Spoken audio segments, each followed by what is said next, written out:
तरुणोपाय जीवा केला तरुणोपाय जीवा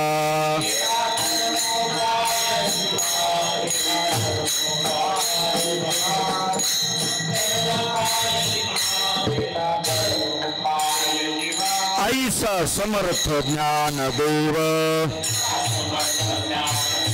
ऐसा समर्थ ज्ञानदेव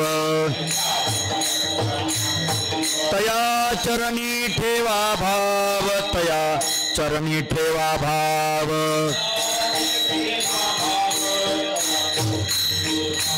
टोपी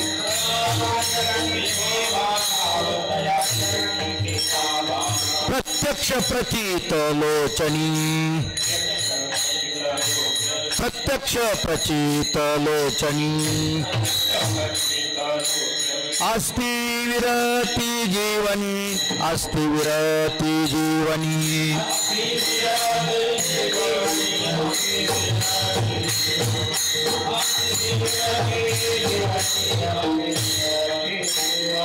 पुढे सोन्याचा पिंपळ पुढे सोन्याचा पिंपळ आईशी साक्ष असे आढळ आईशी साक्ष असे आढळ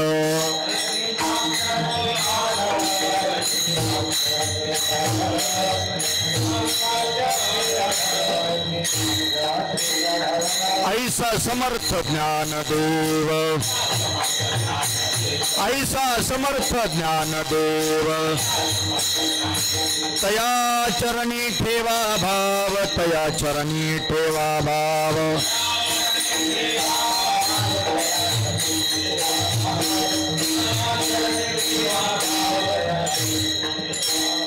कर जोडून या दोन्ही कर जोडून या दोन्ही चोखा जातो लोटांगणी चोखा जातो लोटांगणी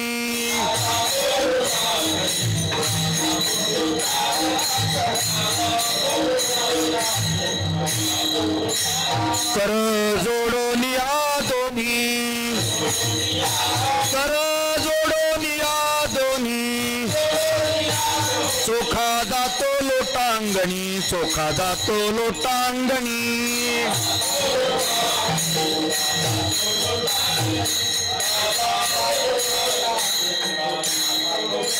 ऐसा समर्थ ज्ञानदेव ऐसा समर्थ ज्ञानदेव तया चरणी ठेवा भाव तया चरणी ठेवा भाव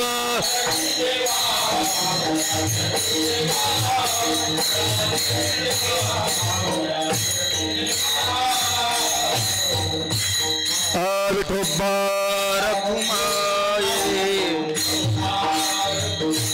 जय जय विठोबा रखुमाये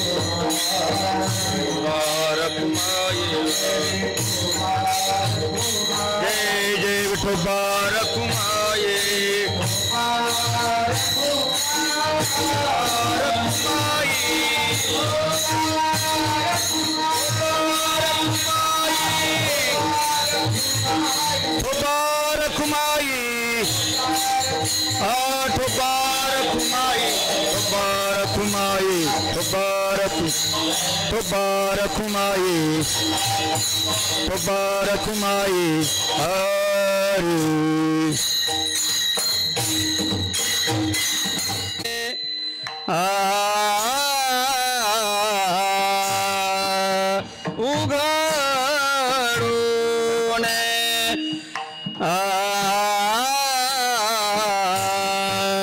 वेदार्थाचा ठेवा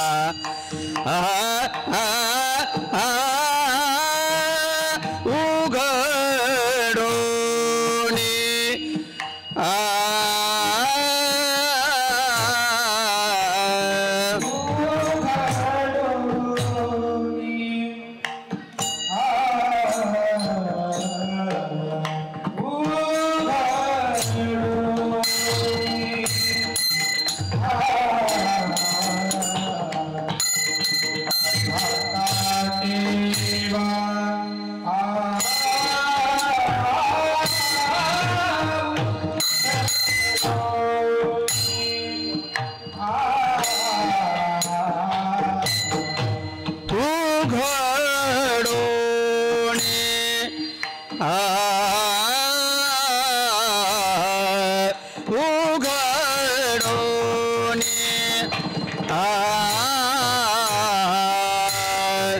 वेदार्थाचा ठेवावा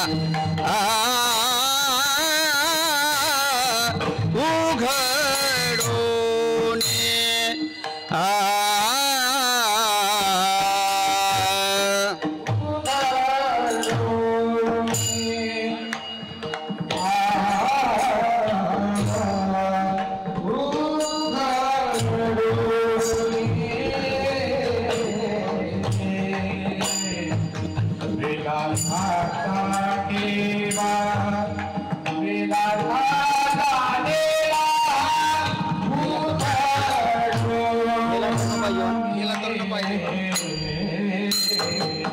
केला तरणोपाय जीवा केला तरणोपाय जीवायसा समर्थ ज्ञानदेव आयसा समर्थ ज्ञानदेव आयसा समर्थ ज्ञानदेव आयसा समर्थ ज्ञानदेव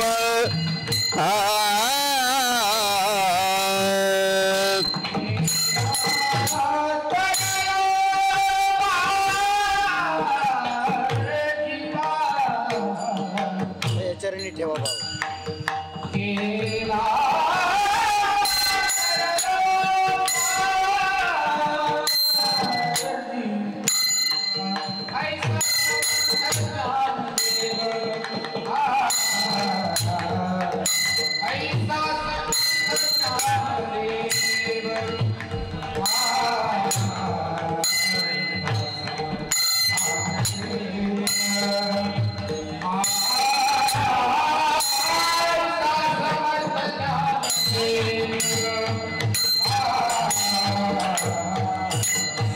केला तरणोपाय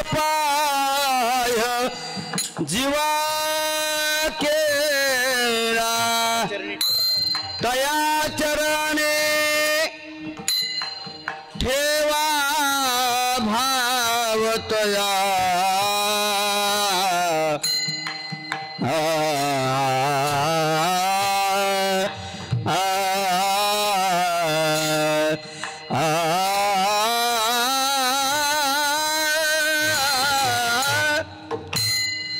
तया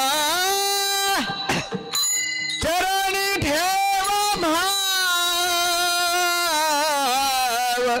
भाव तया चरणी ठेवा भाव ऐसा समर्थ ज्ञानदेव ऐसा समर्थ ज्ञानदेव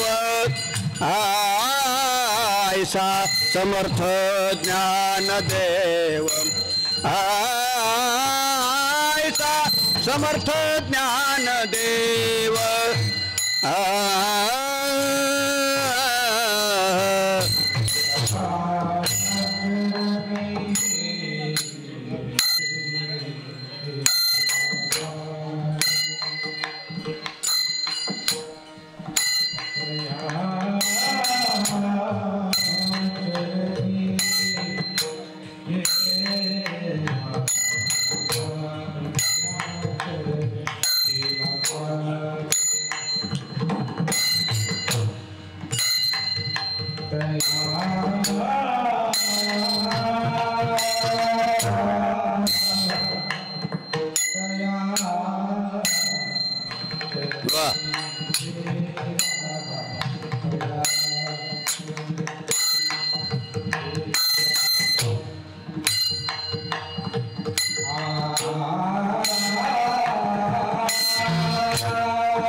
तया चरणी ठेवा भावायचा समर्थ ज्ञानदेव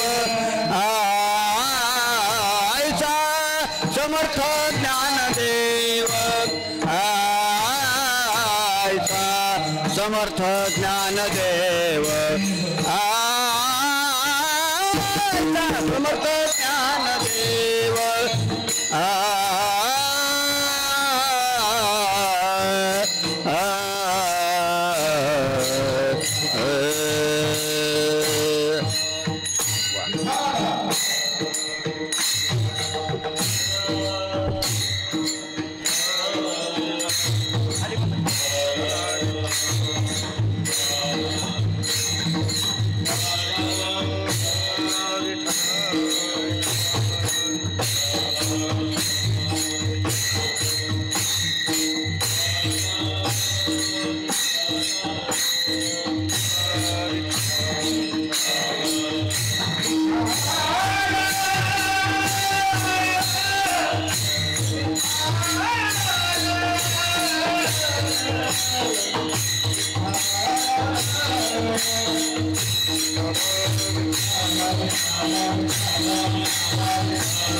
विठ्ठल विठ्ठल विठ्ठल विठ्ठल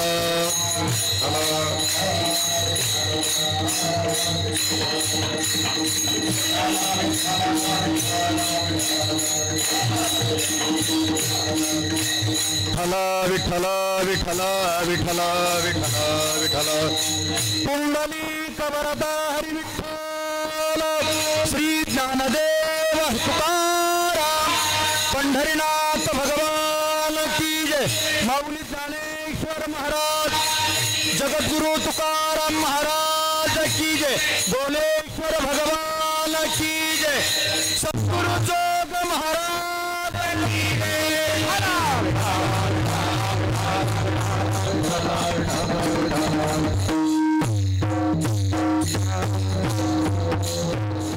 तरुणोपाय जीवा ऐसा समर्थ ज्ञानदेव तया चरणी ठेवा भाव प्रत्यक्ष प्रचित लोचनी अस्ति विरते जीवनी ऐसा समर्थ ज्ञानदेव तया चरणी ठेवा भाव पुढे सोन्याचा पिंपळ ऐशी साक्ष असे आढळ ऐसा समर्थ ज्ञानदेव तया चरणी ठेवा भाव कर जोडून या दोन्ही चोखा जातो लोटांगणी ऐसा समर्थ ज्ञानदेव तया चरणी ठेवा भाव पांडुरंगा करू प्रथम नमन पांडुरंगा करू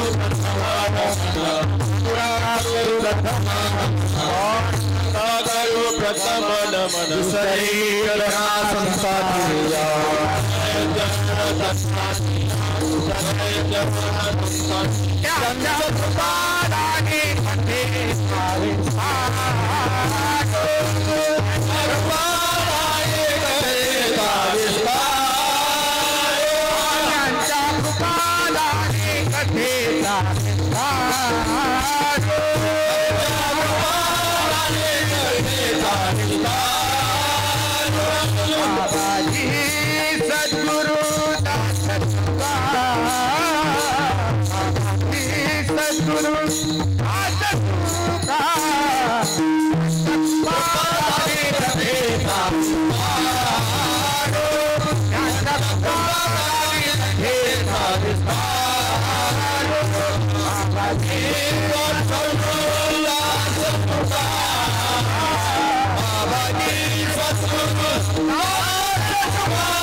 ओम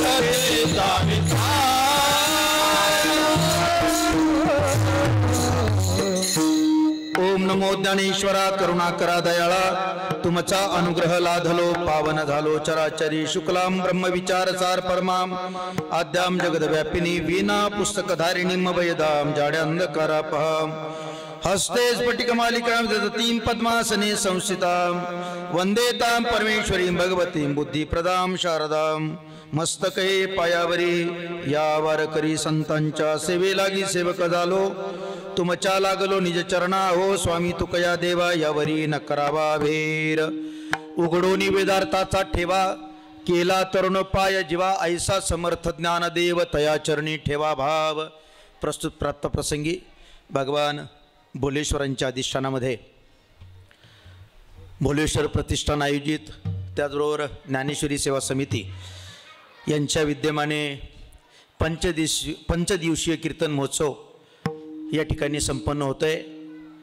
त्याचबरोबर ज्ञानोबरायांना 750 वर्ष जन्मोत्सवाला 750 वर्ष पूर्ण होत आहेत। त्यानिमित्तानं ज्ञानेश्वरी जयंतीनिमित्तानं या ठिकाणी कार्यक्रमाचं आयोजन पंचदिवसीय कीर्तन महोत्सव चालू आहे। खरं पाहिलं तर हा 7 दिवसांचा सप्ताह आहे। गेली 2 दिवस इथं पारायण चालू आहे, ज्ञानेश्वरी पारायण 2 दिवस प्रवचनं होत आहेत, पण आजपासून कीर्तन महोत्सवाचं आयोजन विठ्ठल विठ्ठल आणि ज्ञानेश्वरी सेवा समितीच्या आयोजनातून या कार्यक्रमाचं नियोजन आहे। भोलेश्वर प्रतिष्ठान असेल किंवा ज्ञानेश्वरी सेवा समिती असेल यांच्या माध्यमातून हा कार्यक्रम चालू होत असताना त्यांनी विचार केला आहे की या पंचदिवसीय कीर्तन महोत्सवामध्ये जोग महाराज संस्थेतील कीर्तनकार असावेत, म्हणून जोग महाराज संस्थेतील सर्व कीर्तनकारांचं नियोजन या ठिकाणी ज्ञानेश्वरी सेवा समिती आणि भोलेश्वर प्रतिष्ठानने केले आहे। काही माणसं आक्षेप घेतील की जोग महाराज संस्थेतीलच कीर्तनकार आणि मग तुम्ही तर जोग महाराज शिक्षण संस्थेमध्ये नव्हते। मी जोग महाराज शिक्षण संस्थेमध्ये जरी शिक्षण घेतलं नसेल पण जोग महाराज शिक्षण संस्थेच्या ज्या ज्या परंपरा आहेत त्या परंपरा मी काटेकोरपणे पाळतो। विशेष म्हणजे जोग महाराजांची परंपरा कीर्तनातून सांगण्यापेक्षा पाळणारे कमी आहेत। विठ्ठल विठ्ठल आक्षेप घेत नाही। जोग महाराज परंपरेचे आमचे ज्येष्ठ कीर्तनकार मोठे बाबा आम्ही ज्यांना म्हणतो, ज्यांच्या माध्यमातून आम्ही बोटाला धरून परमार्थ शिकलो, आमचे उद्धव बाबा कोळपकर येत आहेत। जोग महाराज संस्थेची जी परंपरा आहे त्या परंपरेनुसार जगणारी माणसं सुद्धा त्या परंपरेमध्ये भरपूर आहेत, पण काही माणसं जोग महाराज परंपरेनुसार नुसती परंपरा सांगतात तोंडाने, पण त्याचं आचरण मात्र आपल्या जीवनामध्ये करताना दिसत नाही। पण मी मात्र जोग महाराज परंपरेचं आचरण करताना प्रयत्न करतोय, जेवढं आचरण करता येईल तेवढा प्रयत्न करतोय। आणि म्हणूनच मला असं वाटतं ज्ञानेश्वरी सेवा समिती आणि भोलेश्वर प्रतिष्ठानने या ठिकाणी जोग महाराज संस्थेचं म्हणून मला या ठिकाणी उभं केलंय। विठ्ठला विठ्ठला प्रतिष्ठान आयोजित या कार्यक्रमाचं नियोजन करत असताना आमचे या मंदिराचे मुख्य विश्वस्त हरिभक्तपरायण दत्ताभाऊ चिंचवडे यांच्या माध्यमातून ज्ञानेश्वरी लिखाणाचं जे काम ज्ञानेश्वरी सेवा समितीचं काम जे चालू झालंय त्याला एक 4-5 वर्ष झाली आणि त्या सेवा समितीच्या माध्यमातून अनेक लेखकांनी की ज्ञानेश्वरी लिखाणाचं काम नुसतं भारत देशामध्येच नाही तर भारताच्या बाहेर हो मग अमेरिकासारख्या युरोपसारख्या ठिकाणी आपले जे भारतीय त्या ठिकाणी गेलेत त्यांनी सुद्धा ते लिखाणाचं काम त्या ठिकाणी उत्तम पद्धतीने केलं। त्यांना साथ संगत करणारे सगळे भोलेश्वर प्रतिष्ठानचे सगळे सेवेकरी असतील, हो सगळे सेवेकरी। काय एखादा मनुष्य समाज कार्यकर्ता ज्यावेळेस बाहेर पडतो त्यावेळेस समाज कार्यकर्ता बाहेर निघालेला मनुष्य आणि त्याला त्याप्रमाणे कुटुंबाची सुद्धा साथ लागते महाराज। हो सुकुटुंबाची साथ असेल तरच तो समाजकार्य करू शकतो, अन्यथा तो समाजकार्य करू शकत नाही।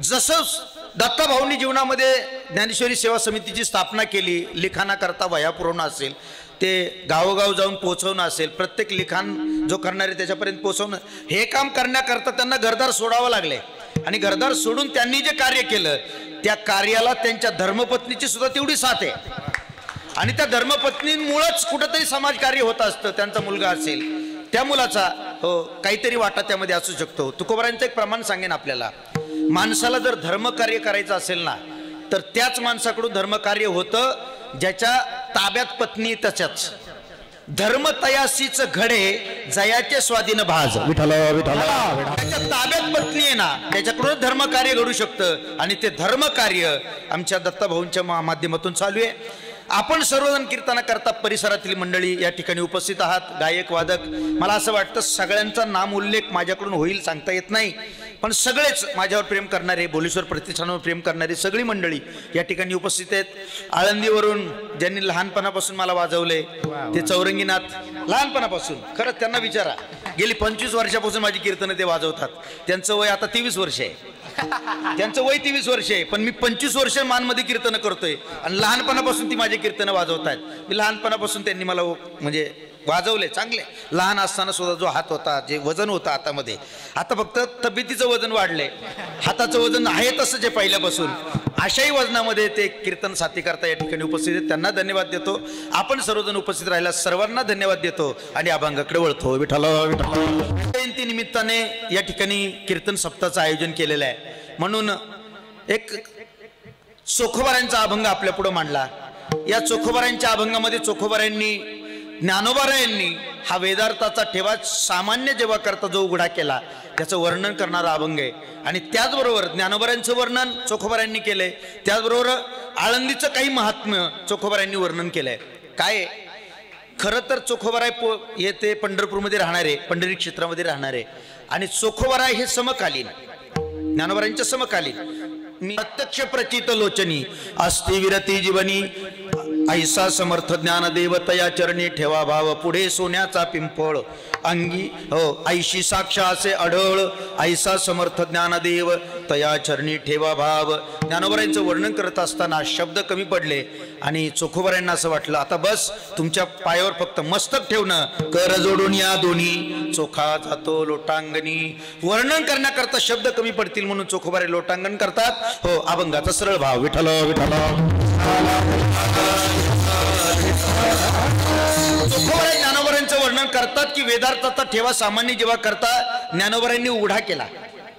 उघडा केला म्हटलं तर त्याच्या अगोदर, ज्ञानोबारांच्या अगोदर तो झाकलेला असावा, कुठंतरी दाबलेला असावा.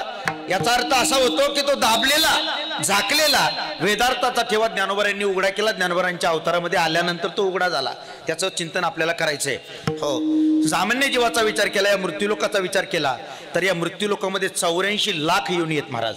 आणि 84 लाख योनीमध्ये हो 83,999 योनींना यांना भोगप्रधान योनी म्हटलं जातं. आणि एकच योनी अशी मनुष्य योनी, ती ज्ञानप्रधान योनी आहे. या योनीमध्ये आल्यानंतर माणसाला ज्ञान मिळवता येतं, ज्ञान प्राप्त करता येतं. म्हणून या मृत्यूलोकामध्ये ज्ञानप्रधान योनी जिला म्हटलं जातं ती म्हणजे मनुष्य योनी महाराज. मनुष्य योनीमध्ये आल्यानंतर माणसाने ज्ञान मिळवलं पाहिजे. हो, माणसाची वृत्तीच महाराज, या मृत्यूलोकातल्या माणसाची वृत्तीच अशी आहे, संग्रहक वृत्ती आहे. संग्रह करणं, प्रत्येक गोष्टीचा संग्रह करणं माणसाला आवडतं. हो, मग तो आवश्यक गोष्टी असतील किंवा अनावश्यक गोष्टी असतील, प्रत्येक गोष्टीचा माणसं संग्रह करतात महाराज. आवश्यक गोष्टीचाही संग्रह माणसं करतात, अनावश्यक गोष्टीचा सुद्धा संग्रह करतात. मला असं वाटतं आवश्यक गोष्टीचा संग्रह माणसाने केला पाहिजे, पण अनावश्यक गोष्टी ज्याची आपल्याला गरज नाही त्या गोष्टीचा संग्रह करू नये माणसाने. शास्त्र असं सांगतं तुम्हाला जे आवश्यक आहे त्याचा संग्रह केला पाहिजे, पण अनावश्यक गोष्टीचा संग्रह करू नये. सामान्य बोलतो, आवश्यक गोष्टी ज्या ज्या आपल्याला गरजेच्या त्याचा संग्रह केला पाहिजे, पण अनावश्यक, समजा पूर्वीचा काळ, हे जे चिंचवडे नगर आहे, या चिंचवडे नगर, तर ही जी माणसं चिंचवडे नगरची सगळी चिंचवडे परिवार असेल, हा राहण्याकरता चिंचवड गावामध्ये, बरोबर, मग यांची शेती इकडे होती. शेती, या शेतामध्ये ही चिंचवड गावातून शेती करण्याकरता इकडे यायची. पूर्वीचा काळ सांगतो मी, एक 200-100 वर्षापूर्वीचा काळ सांगतो. मग ह्या लोकांना गावातून इथं येण्याकरता रात्री रुत्री समजा शेतावर यायचे, रात्री बैलांना वैरण घालायला यायचे, मांडवावर यायचे. त्यावेळेस रात्रीचं येण्याकरता या लोकांना, हो, रात्रीचं येण्याकरता भीती वाटत असेल, बरोबर. मग पूर्वीच्या काळी असं होतं महाराज, शेतकऱ्यांकडं काही प्राणी पाळले जायचे, त्यामध्ये कुत्रा असायचा, बरोबर. हो, कुत्रा आवश्यक होता त्या लोकांना. हो, जुन्या काळी लोक, शेतकरी लोक कुत्रा पाळायची. कुत्रा पाळला का तो बरोबर घ्यायचा, तो कुत्रा बरोबर यायचा आणि बरोबर आल्यानंतर तो कुत्रा रक्षण करायचा महाराज मालकाचं, विचुकाट्यापासून रक्षण करण्याकरता तो कुत्रा असायचा. त्या काळामध्ये ते गरजेचं होतं. मला सांगा, ही आवश्यक गोष्ट होती ना शेतकऱ्याला, त्या काळामध्ये शेतकऱ्याला गरज होतं. पण आता काळ बदलला, 100 वर्ष झाली, रस्ते चांगले झाले, सगळीकडे भरभराट झाली, सगळीकडे घरं वगैरे झाली. मला सांगा, आता चिंचवडे नगरच्या माणसांना कुत्रा पाळण्याची गरज आहे का? गरज आहे का? नाही ना. त्या काळामध्ये कुत्रा पाळण्याची गरज आवश्यक होतं, ते आवश्यक गोष्ट होती, पण तीच गोष्ट आता अनावश्यक झाली महाराज, अनावश्यक झाली महाराज. कुत्रा प्राणी असा आहे, त्याच्यासारखा इमानदार प्राणी दुसरा कोणी नाही. कुत्रा फार इमानदारपणे महाराज. मालकाचं जे खाल्लंय ना त्या खाल्लेल्याला जागतो तो कुत्रा आहे, सामान्य समजू नका. आणि त्यातल्या त्यात गावरान. आता कुत्र्यामध्ये जातीवाद फोफावलाय. कुत्र्यामध्ये जातीची कुत्री, या जातीचा कुत्रा 50,000, त्या जातीचा ₹1,00,000. त्याच्यामध्ये जाती आल्या महाराज. अनेक जातीचे कुत्रे आले आणि अनेक जातीच्या कुत्र्यांना तेवढी किंमत सुद्धा आली महाराज. हो, आम्ही ज्या एरियामध्ये राहतो त्या प्राधिकरण एरियामध्ये हो सकाळी सकाळी लोक कुत्रे फिरायला घेऊन येतात. हो, पुढं ते कुत्रं असं चाललेलं असतं, मागं तो फिरवणारा ते कुत्रं पुढं ओढत असतं आणि मागं तो मालक असतो. आम्हाला नक्की कळत नाही कोण कुणाला फिरवायला आले ते, कारण कुत्रं पुढं असतं ना, कुत्रं पुढं चाललेलं असतं, मागं हा मालक असतो. नक्की कोण कुणाला फिरवतं हे कळत नाही. मी कशा करता बोलतो, विनोद नाही हा. अनावश्यक गोष्टीचा माणसं संग्रह करायला लागली. प्राधिकरणातल्या लोकांना कुत्रे पाळायची काय गरज आहे? काय तिथं काय रात्रीचा ही चुकाट आहे? नाही, चांगले महाराज इतके डांबरी रोड, नवे नवे सिमेंटचे रोड प्राधिकरणामध्ये झाले, पण प्राधिकरणाची लोक आता सुद्धा कुत्री पाळतात. काय गरज आहे? अनावश्यक गोष्टीचा संग्रह. मला आवश्यक आणि अनावश्यक गोष्टीचं सांगायचे. माणसाने अनावश्यक गोष्टीचा संग्रह करू नये. संग्रह करणं माणसाचं, शास्त्र असं सांगतं संग्रह करू नका असं शास्त्र म्हणत नाही, पण ती एखादी गोष्ट आपल्याला घ्यायची ना तर त्या गोष्टीचं ज्ञान सुद्धा आपल्याला असलं पाहिजे. ऐका, जी गोष्ट आपल्याला विकत घ्यायची त्या गोष्टीचं ज्ञान सुद्धा असलं पाहिजे. जर त्या गोष्टीचं ज्ञान नसेल ना तर ती गोष्ट घेऊन फायदा होत नाही. येन वस्तू नियोजनते शास्त्रकार सांगतात, तत् ज्ञान प्राप्तयात आदोत. त्या गोष्टीचं ज्ञान अगोदर पाहिजे आपल्याला, त्या गोष्टीचं ज्ञान अगोदर पाहिजे. समजा स्क्रीन टच मोबाईल घेतलाय, आयफोन घेतला, लाखाचा 1.5 लाखाचा, पण तो वापरताच येत नाही, फोन लावायला दुसऱ्याकडे देतो, काय फायदा? त्या गोष्टीचं ज्ञान असलं पाहिजे ना महाराज. जी गोष्ट आपल्याला 4 व्हीलर विकत घेतली, चालवताच येत नाही, काय फायदा त्याचा? अनावश्यक गोष्टी विकत घेण्याबद्दल, गोष्टीच्या संग्रहाबद्दल शास्त्र विरोधात नाही. संग्रह करा, तुम्ही गोष्टीचा संग्रह करा, पण ती गोष्ट, त्या गोष्टीचं ज्ञान तुमच्या जीवनामध्ये असलं पाहिजे.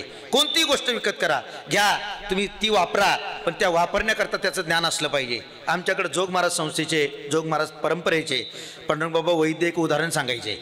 ऐकलं असेल तर ऐका, उजळणी होईल परत.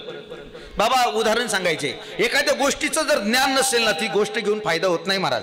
शास्त्रकार असं सांगतात, येन वस्तू नियोजनते तत् ज्ञान प्राप्तयात आदोत. ते जर त्या गोष्टीचं ज्ञान नसेल तर त्या गोष्टीचा भार होतो आपल्यावर, त्या वस्तूचा भार होतो आपल्यावर. मग तो भार करून घेण्यापेक्षा ती गोष्ट खरेदी नाही केलेली फायद्याची आहे ना.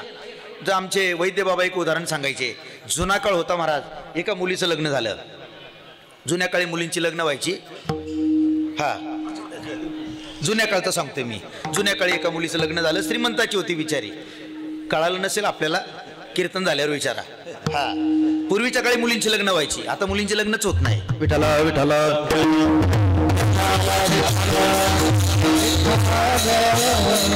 जाऊ, आपला तो विषय नाही. लग्न झालं, त्या मुलीचं लग्न झाल्यानंतर श्रीमंताच्या घरची होती महाराज, आणि श्रीमंताच्या घरची असल्या कारणाने त्याला सगळं दिलं, घरातलं जे काही भांडी कुंडी सगळं जे काही द्यायचं ते दिलं. फक्त झालं असं, नेमकी तुळशीचं लग्न झाल्यानंतर तिथं लग्न झालं, लगेच तिथी होत्या, तिथीनुसार लग्न झालं. आणि त्या काळामध्ये थंडी असते. तुळशीचं लग्न झाल्यानंतर म्हणजे दिवाळी संपली, तुळशीचं लग्न झालं, कार्तिक महिना संपत आला की लगेच कार्तिक पौर्णिमेनंतर थंडी चालू होते. आणि थंडी चालू झाली होती. सगळं दिलेलं महाराज, लग्नामध्ये सगळं दिलेलं, पण पाणी तापवायचा बंब दिलेला नव्हता मुलीच्या बापाने. ती सासूबाई घरातली किरकिरी होती. पूर्वी सासूरास होता पूर्वीच्या काळामध्ये, ती सारखी किरकिर करायची, का ग तुझ्या बापाने एवढे दिलं त्याला पाणी तापवायचा बंब देता आला नाही का?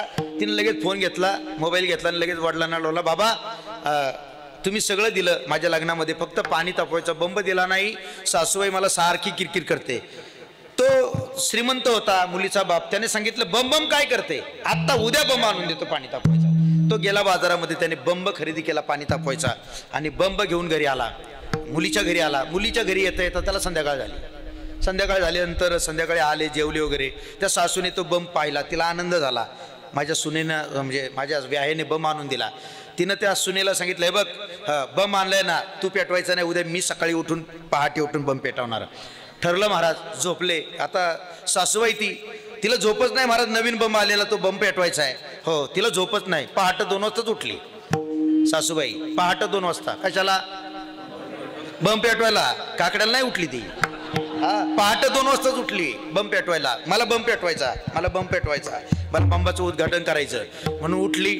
हांडा घेतला, समोर हापसा होता पाण्याचा, हापसून भरायचं होतं. तिला असं वाटलं नंतर गर्दी होण्यापेक्षा आपण लवकर बंब भरून घेऊन लवकर बंब पेटू, म्हणून तिनं हांडा घेतला आणि पाणी भरायला सुरुवात केली. 1 हांडा ओतला, बघितलं तर बंब भरला नाही. दुसरा हांडा ओतला, बंब भरला नाही. तिसरा हांडा ओतला. तिनं विचार केला, मी आमच्या घरापुरता बंब मागितला तर व्याह्याने गावाचं पाणी तापून एवढा बंब आणून दिला. काय गाई म्हणे कामाचे आहेत म्हणले, एवढा मोठा बंब आणून दिला. तीन हांडे पाणी वाटले तरी बंब भरायला तयार नाही. होती ते पाणी, होती ते पाणी. पाण्याचा वगळ इशीपर्यंत गेला महाराज. पहाट पाणी पाहतो, पाणी ओतता ओतता 4 वाजले. 4 वाजल्यानंतर गावातल्या स्त्रिया उठल्या. त्या आपशाच्या आवाजाने सगळ्या सुना उठल्या, विचार करायला लागल्या, एवढ्या पहाट कोण पाणी आपसते म्हणून पाहिलं. पाण्याच्या दिशेने आल्या महाराज. पूर्वीच्या काळी असं होतं महाराज, विशीला पाणी गेलं की हेल संपला असं म्हणायचे.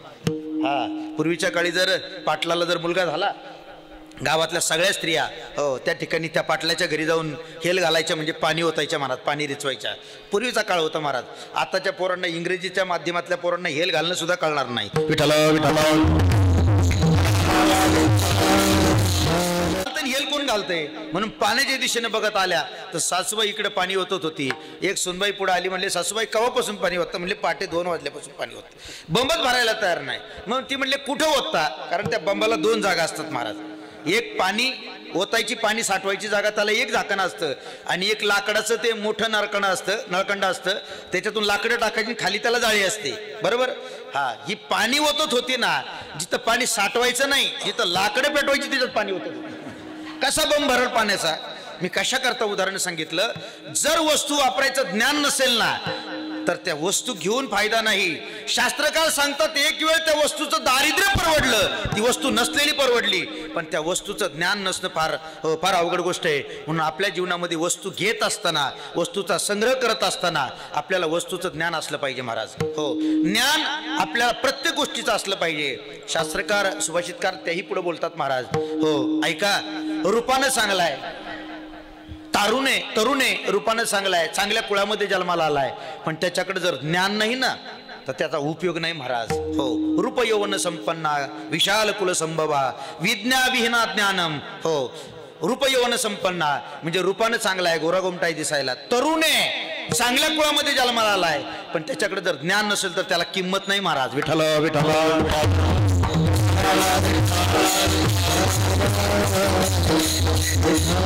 विद्याविहीन माणूस, ज्ञानविहीन माणूस, त्याला समाजामध्ये किंमत नसते महाराज. म्हणून तर जेवढी महाभारतामध्ये जेवढी किंमत धर्मराजाला होती ना तेवढी धृतराष्ट्राला नव्हती. कारण किती जरी प्रगल्भ झाला, वयाने वाढला जरी धृतराष्ट्र, तरी सुद्धा जे ज्ञान होतं ना, जे धर्म राजाकडे होतं ना, ते धृतराष्ट्राकडे नव्हतं. माणसं वयाने वाढलेली भरपूर असतात, पण ती वयाने प्रगल्भ होतील, ज्ञानाने प्रगल्भ होतील सांगता येत नाही. जसं वय वाढतं तसं ज्ञान वाढेलच असं सांगता येत नाही. त्या वयाबरोबर ज्ञान सुद्धा वाढलं तर त्याला प्रगल्भता म्हटलं जातं, नाही तर प्रगल्भ म्हणत नाहीत महाराज. काही माणसं नुसतीच वयाने वाढलेली आहेत, पण ज्ञानाच्या बाबतीत शून्य, किंमत नाही महाराज, किंमत नाही. म्हणून मानवी जीवनामध्ये आपण कोणत्याही चांगल्या कुळामध्ये जन्माला या, आपण दिसायला किती चांगले असाल, पण आपल्याकडे ज्ञान नसेल तर आपल्याला किंमत नाही. विठ्ठल विठ्ठल.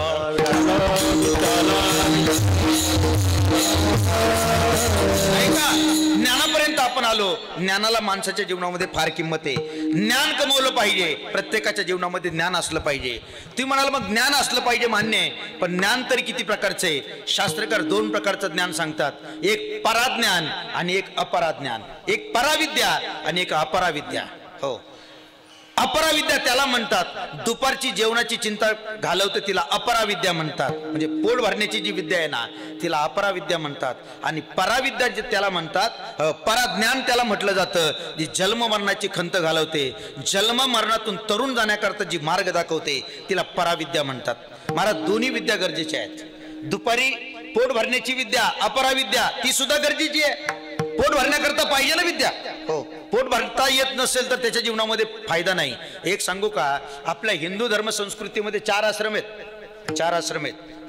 संन्यास, वानप्रस्थ, गृहस्थी, वानप्रस्थ, ब्रह्मचारी, 4 आश्रम आहेत.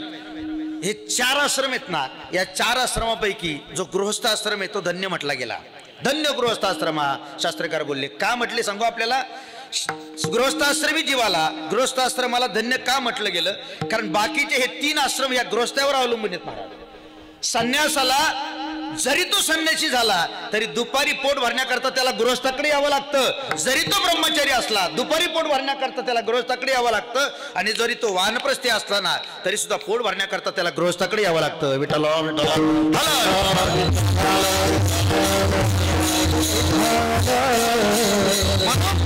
शास्त्रकार सांगतात की आपल्या जीवनामध्ये अपराज्ञान जेवढं महत्वाचं आहे, भाकर मिळवण्याचं ज्ञान जेवढं महत्वाचं आहे ना तेवढं पराज्ञान सुद्धा तेवढंच महत्वाचं आहे. महाराज आमच्याकडं लहानपणी आमच्या घरामध्ये उद्धव महाराज एक सुविचाराचं असं एक हे होतं, त्याला प्रेम केलेली होती वडिलांनी. त्याच्यावर एक वाक्य असं लिहिलेलं होतं, फार सुंदर वाक्य होतं महाराज. लग्न करण्याची ऐपत येतपर्यंत लग्न करू नका. फार महत्वाचं वाक्य होतं, याच्यातला भाव फार मोठा होता. म्हणजे आपली पोट भरण्याची ऐपत येतपर्यंत, म्हणजे आपलं आपल्या बायकोचं आपल्या मुलांचं पोट भरण्याची ऐपत येतपर्यंत लग्न करू नका. हा फार मोठा त्या वाक्यामधला भाव होता. आता आप्पा समोर बसलेत आमच्या दादांचे विद्यार्थी, त्यांना माहिती आहे. हो, असं सुविचाराचं लिहिलं. मला प्रत्येक क्षणाला वडिलांची आठवण येते, कारण ते पहिले गुरु आहेत माझे. वडील पहिले गुरु आहेत महाराज. इथं मी उभा राहिलो फक्त त्यांच्यामुळे उभा राहिलो. आणि त्यांनी जे मला आतापर्यंत जेवढे मार्मिक सांगितलं ना ते मी तंतोतंत पाळतो. तंतोतंत त्यांनी जेवढे मला सल्ले दिलेत आतापर्यंत, असं केलं पाहिजे तसं केलं पाहिजे, ते सल्ले मी आजपर्यंत तंतोतंत पाळतो. आणि म्हणून मी इथं उभा आहे. विठ्ठला विठ्ठला.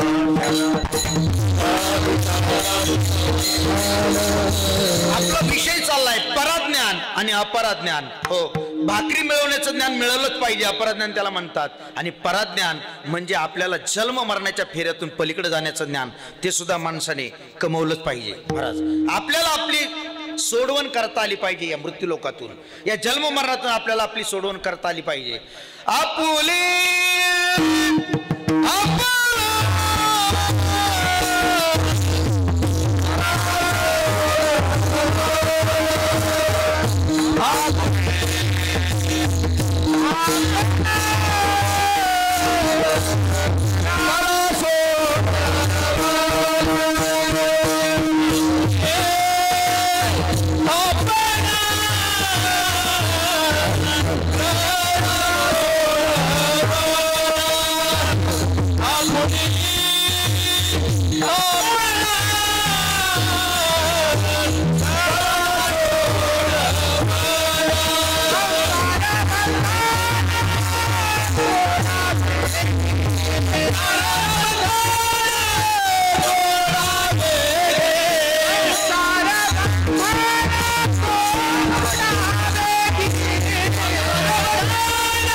आपल्या जीवनामध्ये आपली सोडवण आपल्याला करता आली पाहिजे. त्याला पराज्ञान म्हटलं गेलंय. संसार बंधन तोडावेगी. संसार बंधनातून तरुण जाण्याकरता आपल्याला उपाय करता आला पाहिजे. हो, त्याला पराज्ञान म्हटलं गेलं महाराज. पराज्ञान म्हटलं गेलं. प्रत्येकाला आपला वारकरी संप्रदाय आपल्याला हे शिकवतो महाराज. बाकी संप्रदाय आशीर्वादावर चालत असतील, पण वारकरी संप्रदाय आशीर्वादावर न चालणारा संप्रदाय. वारकरी संप्रदाय कधी कोणाला आशीर्वाद देत नाही. कोणीही संतांनी आतापर्यंत कोणाला आशीर्वाद दिलेले नाहीत.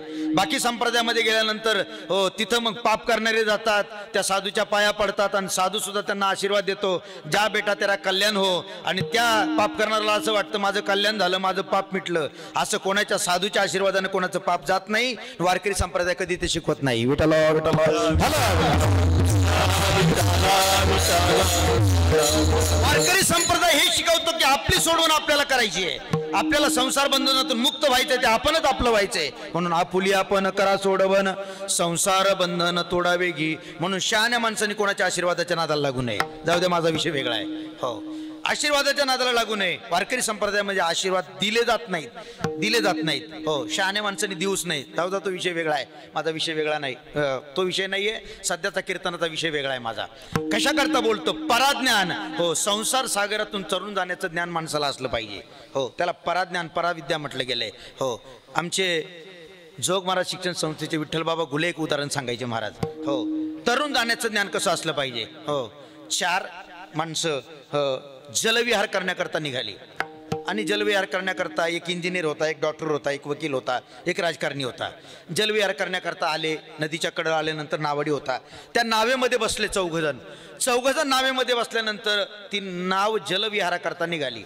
तो नावाडी वलवायला लागला आणि मग आता हे प्रत्येक इंजिनियर आपल्या इंजिनियरच्या पदवीत पंडित होता, डॉक्टर आपल्या पदवीत पंडित होता, असे प्रत्येक आपापल्या क्षेत्रामध्ये पंडित होते. आणि तुकोबारांनी पंडिताची व्याख्या केली. तुकोबारांनी खोडी काढी ती इति पंडित हा. पंडित माणसं खोडी काढल्याशिवाय गप्प बसत नाही, त्यांना हो. आणि नाव वलवता त्या नावाड्याची यांनी खोडी करायला सुरुवात केली. या चौघांनी. पहिला डॉक्टर बोलायला लागला, का रे तुला काही आयुर्वेदाचं ज्ञान आहे का, तुला काही होमिओपॅथिकचं ॲलोपॅथिकचं काही ज्ञान आहे का, कोणत्या आजारावर कोणतं औषध वापरायचं तुला काही ज्ञान आहे का. तो म्हटला मी अक्षरशत्रू आहे, मला लिहिता वाचता येत नाही, मला हे कळत नाही. तो डॉक्टर म्हणला तुझा जन्म फुकट गेला. दुसरा वकील समोर आला, तो म्हणला तुला कायद्याचं काही ज्ञान आहे का, 420 कलम 357 कलम कुठं वापरलं जातं, काही काय कायद्याचं ज्ञान. तो म्हणला मला काही त्यातलं माहिती नाही. तोही वकील म्हटला तुझा जन्म फुकट गेला. तिसरा उठला डॉक्टर वकील इंजिनियर उठला, तो म्हणला तुला काय स्क्वेअर फूटचं ज्ञान, घर कसं बांधलं पाहिजे, दिशा कशी असली पाहिजे, जिना कुठे ठेवला पाहिजे, काय इंजिनिअरिंग. तो म्हणला मला तसलं काही कळत नाही. शेवटी राजकारणी उठला, राजकारणी म्हणला तुला काय राजकारणातलं ज्ञान, म्हणला राजकारणात मला काहीच कळत नाही. तो म्हणला तुझा जन्म फुकट गेला. राजकारणात असं आहे महाराज, राजकारणात काही नियम कटाक्षाने पाळावे लागतात. काय झालं, एकाचा राजकारणी बापाचा मुलगा, तो म्हणला बाबा तुम्ही खासदाराचा मुलगा, आता इथलं नाही सांगत मी, आमच्या गावचा खासदार सांगतो, कारण हा खासदाराचा मुलगा. तो म्हणला बाबा तुम्ही राजकारणात जसे तसे मलाही राजकारणात उतरायचंय, मला काहीतरी नियम सांगा. बापाने सांगितले बघ राजकारणात उतरायचंय ना, काही नियम पाळावे लागतात. म्हटले राजकारणात आल्यानंतर एक करायचं, कोणावर विश्वास ठेवायचा नाही, कोणावर विश्वास ठेवायचा नाही. तो म्हटला बाबा तुम्ही म्हणाल तसं म्हटल्यानंतर मग बापाने त्याची परीक्षा घ्यायचं ठरवलं. 2 मजल्याचं घर होतं. बापाने त्याला सांगितलं वरच्या मजल्यावर जा. वरच्या मजल्यावर पोराला पाठवलं. बाप खाली उभा राहिला आणि पोराला सांगितलं उडी मार खाली. तो म्हणला बाबा मी उडी मारली तर खाली माझं तंगड मोडल, पाय मोडल, हात मोडल, काहीतरी मोडल. तो म्हणला अरे तुझा बाप आहे ना खाली, तू कशाला काळजी करतो, तू उडी तर मार. उडी मार म्हटल्यानंतर तो म्हणला आता आपला बाप खाली, म्हणून उडी मारली. बाप बाजूला झाला आणि पाय मोडला आणि हॉस्पिटलमध्ये ॲडमिट केल्यानंतर तो म्हणाला बाबा तुम्ही मला वर पाठवलं, उडी मारायला सांगितली, पाय मोडले, मी तुम्हाला म्हणतोय मला शिकवा राजकारण. याला काय राजकारण शिकवणं म्हणतात. बापाने सांगितलं तुला सांगितलं होतं राजकारणात कोणावर विश्वास ठेवायचा नाही. म्हटलं तुमच्या सख्या बापावर सुद्धा विश्वास ठेवायचा नाही. असा तो राजकारणी होता ना, त्या राजकारण्याने सांगितलं तुझा जन्म फुकट, तुला काहीच कळत नाही. शेवटी नाव वळवता मध्यभागी नाव आली, नदीच्या मध्यभागी, आणि एका बेटाला नाव धडकल्याबरोबर ते नाव फुटली, नावेत पाणी शिरायला लागल्यानंतर नावाड्याला कळलं की आता नाव बुडणार. नावेत ज्या अर्थी पाणी शिरायला लागलं त्या अर्थी नाव बुडणार. मग नावाड्याने विचार केला, नावाडी बोलायला लागला, त्या चौघांना विचारायला लागला तुम्हाला तुमच्या चौघांपैकी कोणाला पोहता येतं. ते चौघं म्हणले आम्हाला कोणालाच पोहता येत नाही. मग नावाड्याने सांगितलं माझा जन्म कधी फुकट जाईन सांगता येत नाही, पण तुमच्या चौघांचा जन्म माझ्या समोर फुकट चालला. कशा करता सांगितलं, तरुण जाण्याचं ज्ञान असल्यानंतर मानवी जीवनामध्ये माणसाला तरुण जाता येतं, त्याला पराज्ञान म्हणतात. आपण इथपर्यंत आलो, अपराज्ञान आणि पराज्ञान, तरुण जाण्याचं ज्ञान त्याला पराज्ञान म्हणतात. मग हे ज्ञान कुठं मिळेल, कुठं सापडेल, कोणत्या शास्त्रात सापडेल, तर आमच्या वारकरी संप्रदायाचं मोठं प्रस्थ रामाजनार्दनांनी सांगितलं. हे ज्ञान नष्टप्राय झालेलं होतं महाराज, हे ज्ञान झाकलेलं होतं. रामाजनार्दनांनी सांगितलं ते जो लोपलेलं ज्ञान आमच्या पांडुरंगानं अवतार घेतला आणि ते लोपलेलं ज्ञान प्रगट करण्याचं रामाजनार्दन बोलले. लोपले ज्ञान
सांगितलं ते ज्ञान होतं पण झाकलेलं होतं, हो नष्टप्राय झालेलं होतं.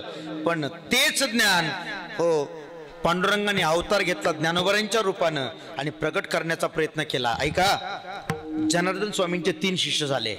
जनार्दन स्वामींचे एका जनार्दन, एक जनी जनार्दन आणि एक रामा जनार्दन महाराज. एका जनार्दन म्हणजे नाथ महाराज, नाथ महाराजांची अभंग संहिता बरीचे, जनी जनार्दनांची अभंग संहिता बरीचे. पण रामा जनार्दनांनी एकच अभंग लिहिला, तो म्हणजे आरती ज्ञानराजा. आणि त्याला आशीर्वाद सुद्धा, त्या अभंगाला आशीर्वाद जनार्दन स्वामींनी दिला. हा एकच अभंग जगप्रसिद्ध होईल. विठ्ठल विठ्ठल. आपा तुम्हाला आठवते का नाही माहित नाही, आकुर्डीमध्ये जनार्दन स्वामींची पालखी आली होती. आपण त्याचं उद्घाटन आकुर्डी गावामध्ये केलं होतं जनार्दन स्वामींच्या पालखीचं. मला विषय हा चाललाय की रामा जनार्दन हे जनार्दन स्वामींचे शिष्य होते आणि त्या रामा जनार्दनांनी एकच अभंग केला, आरती ज्ञानराजा, आणि तो जगप्रसिद्ध झाला. एकच अभंग फक्त बस. आणि त्या रामा जनार्दनांनी सांगितलं की ज्ञानोबरायन पांडुरंगाच्या रूपानं प्रकट झाले, पांडुरंगाने अवतार घेतला आणि ज्ञानोबरायांच्या रूपानं मूर्तिमंत ज्ञान त्या ठिकाणी प्रगट झालं. आणि प्रगट होऊन हे लोपलेलं ज्ञान हो त्या ठिकाणी प्रगट करण्याचा प्रयत्न केला. तोच भाव चोखोवारे आपल्या अभंगामध्ये सांगतात की जो झाकलेला होता तो झाकलेला ठेवा, उघडा करण्याचं काम चोखोबाराय सांगतात. ज्ञानोबरायांनी केलं अभंगाचं पहिलं चरण.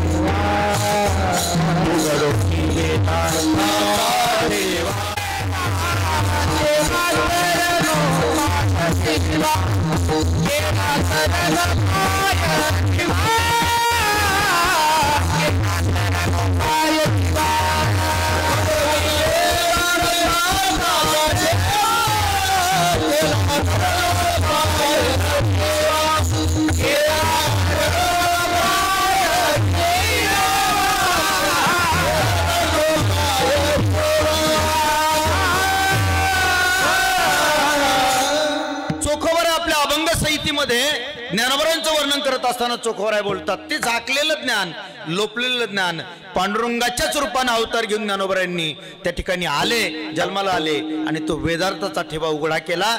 सामान्य जीवाकरता तो उघडा केला आणि सामान्य जीवाला तरुण जाण्याकरता वाट मोकळी केली. केला तरुण पाय जीवा उघडोनी वेदार्थाचा ठेवा, केला तरुण पाय जीवा. या ठिकाणी शंका अशी येते महाराज, हो शंका करावी अर्जुनानेच करावी महाराज. विठ्ठल विठ्ठल.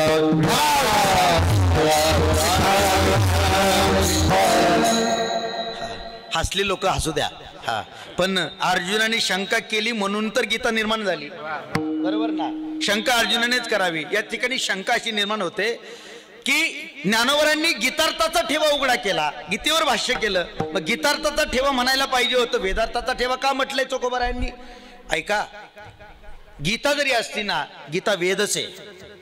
कारण ज्ञानोबराय बोलले गीता सामान्य नाही, कांडरूपी निरोपिली ती श्रुतीच ठेली. ज्ञानोबराय बोलले हो कांड रूपामध्ये निर्माण झालेली ती गीता आहे ना, हो ती श्रुती म्हणजे वेदचे महाराज. कारण वेदामध्ये 3 कांड आहेत महाराज, ज्ञानकांड, उपासना कांड आणि कर्मकांड. 3 कांड वेदामध्ये आहेत, तशी गीतेमध्ये सुद्धा 3 कांड आहेत, ज्ञानकांड, उपासना कांड आणि कर्मकांड. म्हणून ती जी गीता आहे ती वेदच आहे. ऐका, नुसती वेद नाही, ती उपनिषद सुद्धा आहेत महाराज, उपनिषद सुद्धा आहेत. कारण सर्व उपनिषदो गावो दोगदा गोपाल नंदन हा. कारण उपनिषदांचं सार जर काय असेल तर ती गीता आहे आणि गीता म्हणजेच वेदार्थ आहे. विठ्ठल विठ्ठल. चोखोबाराय बोलले उघडोनी वेदार्थाचा ठेवा, केला तरुण पाय जीवा. उघडा केला, सामान्य जीवा करता उघडा केला. मग झाकलेला होता तो कशाने झाकला होता, प्रश्नच ना महाराज. उघडा केला म्हटल्यानंतर तो झाकलेला होता, लोपला होता, कशाने लोपला होता. याच्याकरता बंडातात्यांचं मत वेगळं आहे आणि वारकरी संप्रदायाचं मोठं प्रस्ताव, आमच्या वारकरी संप्रदायाचं अण्णा जगन्नाथ अण्णा पवार यांचं मत वेगळं आहे. बंडाताते असं म्हणतात, गुरुवर्य बंडाताते असं म्हणतात, हे जे झाकलेलं ज्ञान होतं, लोपलेलं ज्ञान होतं, हे कथाकथांतरामध्ये लोपलं होतं आणि मतामतांतरामध्ये लोपलं होतं, असं बंडातात्यांचं मत आहे. आणि जगन्नाथ अण्णा पवार वारकरी संप्रदायाचे पहिले वेदांतचार्य प्रकांड पंडित, पहिले वेदांतचार्य हो जगन्नाथ अण्णा पवार, त्यांचं मत असं आहे, हे जे झाकलेलं ज्ञान होतं ना ते 4 गोष्टीमध्ये झाकलं होतं. कोणत्या? जातीयवादात झाकलं होतं, भाषावादात झाकलं होतं, एक गुरु एक शिष्य परंपरेमध्ये झाकलं होतं आणि गुह्य ज्ञानात झाकलं होतं. असं 4 प्रकारामध्ये झाकलं होतं. हे त्यांचं मत आहे. आपल्याला दोन्हींची मतं घ्यायची. महाराज बंडातात्या म्हणतात हे शास्त्राचं मतामतांत, शास्त्राची मतं वेगळी आहेत, मतामतांमध्ये झाकलं होतं. आणि पुराणांचं मत असं आहे, पुराणांचं कथाकथांतरांमध्ये लोपलं होतं. म्हणजे काही पुराणांचं मत असं आहे, गणेश पुराण जर आपण काढलं, गणेश पुराण असं सांगतंय सृष्टीची उत्पत्ती गणेशापासून आहे. विष्णू पुराण काढलं तर विष्णू पुराण असं सांगते सृष्टीची उत्पत्ती विष्णूपासून आहे. आणि शिवपुराण जर काढलं तर शिवपुराण असं सांगते की सृष्टीची उत्पत्ती शिवापासून आहे. म्हणजे यांच्यात मतामतांतर आहेत, यांच्यात कथाकथांतर आहेत. म्हणून तो मुद्दा आपण बाजूला ठेवू. आता जगन्नाथ अण्णा पवारांचा मुद्दा घेऊ. हे ज्ञान जे लोपलं होतं, जे झाकलं होतं, ते जातीयवादात झाकलं होतं. महाराज पहिला मुद्दा जगन्नाथ अण्णा पवारांचा. महाराज अण्णा पहिले प्रकांड पंडित, पहिले वेदांत वाचस्पती. आपल्याला माहिती आहे उद्धव बाबांना. आम्ही ज्यावेळेस सप्ताह करायचो ना त्यावेळेस पैसा कमी होता हो. आणि अण्णा यायचे ना इकडे कीर्तनाला. आमच्या वडिलांना म्हणायचे गुरुजी मला एक कीर्तन देऊ नका, कारण तुम्हाला परवडणार नाही माझं एक कीर्तन. त्यावेळेस अण्णांकडे गाडी. आणि मग 2 कीर्तनं दिली ना, मग ते 2 कीर्तनाचे पैसे दिल्यानंतर त्यांना ते परवडायचं. नाशिकहून यायचे ना अण्णा, नाशिकहून जाणे येणं त्या काळामध्ये, आणि त्यांची स्वतःची गाडी. आणि म्हणून 2 कीर्तन. बरं ती 2 कीर्तनं सुद्धा सामान्य नव्हती. एका अभंगावर 2 दिवस बोलणार. त्याचे काही 2 अभंग घेत नव्हते 2 दिवस. इतके प्रकांड पंडित. सांगतो विजय भाऊ, कार्तिक यात्रे अलंकापुरा इथे अभंग घेतला होता फ्रूटवाले धर्मशाळेमध्ये. यात्रे अलंकापुरा येते. आता यात्रे अलंकापुरा येते. यात्रे शब्दावर माणूस किती बोलू शकतो? यात्रे शब्द काय अक्षर आहे? यात्रे शब्द आहे. यात्रे एकच शब्द. एक शब्दावर 2 तास कीर्तन केलं होतं. विठ्ठल अण्णांचं मत असं आहे की हे जे ज्ञान लोपलं होतं ते ज्ञान जातीयवादात लोपलं होतं. पूर्वीचा काळ असा होता, 700-750 वर्षापूर्वीचा काळ असा होता, त्या काळामध्ये जातीयवाद फार पाळला जायचा. म्हणजे एक ज्ञान सांगत असताना त्याच जातीनं सांगायचं आणि ते ज्ञान त्याच जातीनं ऐकायचं. दुसऱ्या जातीनं ऐकायचं सुद्धा नाही आणि दुसऱ्या जातीनं सांगायचं सुद्धा नाही. हे ठरलेलं होतं त्या काळामध्ये. महाराज दुसऱ्या जातीनं सांगायचं नाही आणि दुसऱ्या जातीनं ऐकण्याचा प्रयत्न केला तर उकळलेलं शिसं कानामध्ये ओतलं जायचं. उकळलेलं शिसं कानात ओतलं जायचं, कारण ऐकण्याचा अधिकार सुद्धा नव्हता सामान्य जातीला. हो, म्हणून जातीयवादात अडकलेलं ज्ञानोबरांनी ते प्रगट केलं महाराज. कारण जातीयवाद भरपूर होता आणि ते जातीयवाद ज्ञानोबरांनी संपून टाकला. जातीयवाद ठेवलाच नाही. ज्ञानोबराय जसे जन्माला आले ना, ज्ञानोबरांनी जातीयवाद पहिला मोडून काढला आणि ते ज्ञान प्रगट केलं सामान्य जेव्हा करता. न पाहे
न पाहे याती कुळाचा विचार भक्त करुणा कर ज्ञानाबाई.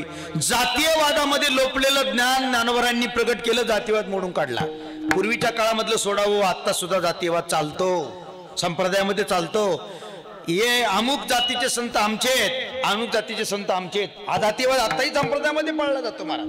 हो, नुसतंच सप्ते सुद्धा जातीवर होतात. मराठवाड्यात जा तुम्ही, हा कळेल तुम्हाला. सप्ते सुद्धा जातीवर होतात. कलाकार त्याच जातीचा, हो, कीर्तनकार त्याच जातीचा, सगळं त्याच जातीचं. जातीवर अजून चाललंय. एक सांगू का, ज्ञानोबराय बोलले जातीवाद करू नये. संतांची याती वाणी जो आपण तो भोगी पतन कुंभपाक यातायाती धर्म नाही विष्णुदासा यातायाती धर्म नाही विष्णुदासा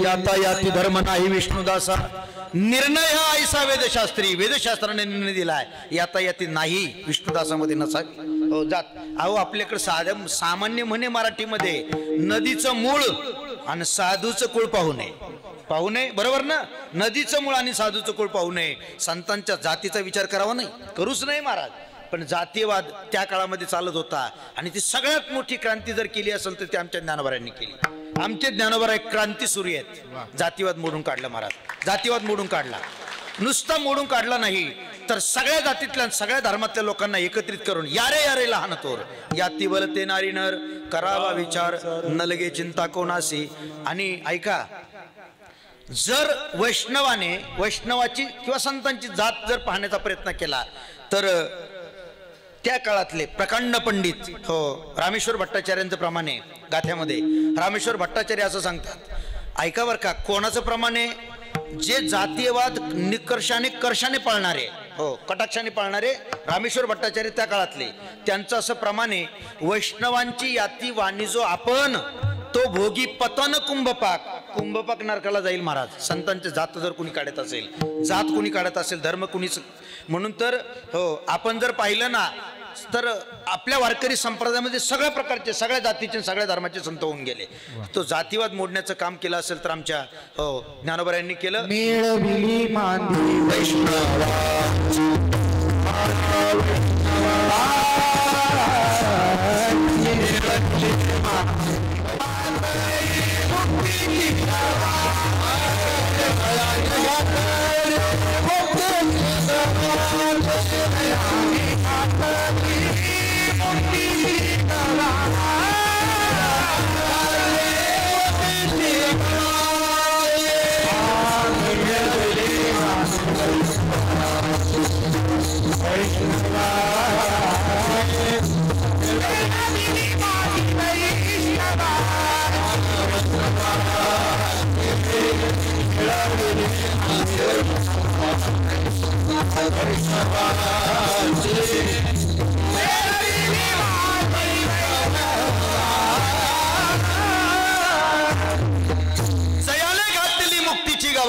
मिळविली मांदी वैष्णवांची सगळे वैष्णव सगळ्या जाती धर्मातले वैष्णव ज्ञानोबा यांनी एकत्रित केले आणि त्यावेळेस ज्ञानोबा यांनी हो ते ज्ञान सगळ्या जगाकरता मोकळं केलं महाराज प्रगट केलं महाराज हो जयाने गातेली मुक्तीची गवादी तुम्ही कधी मुक्तीची पंगत पाहिली का मुक्ती पाहिली का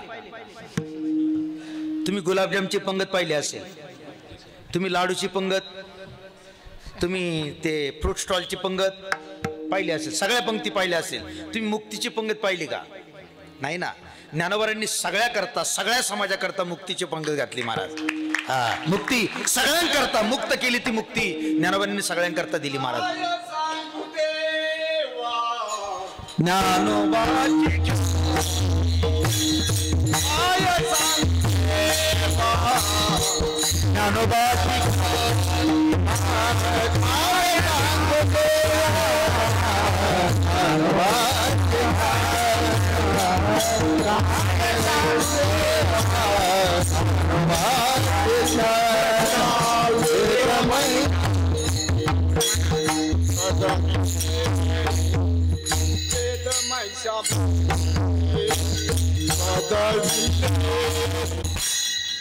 छान प्रमाण दिलं काय सांगू देवा ज्ञानोबाची ख्याती वेद महिषामुखी बोलविले कोठवरी वानू याची स्वरूप स्थिती हो चालविली भिंती मृत्तिकेची हो ज्ञानोबा यांनी हा जो हो ज्ञानाचा जो प्रकाश होता तो समाजाकरता उघडा केला. ऐका थांबा जरा, आपल्याला वेळ होऊन गेलेली आहे. माझा अजून पहिलाच मुद्दा चाललाय.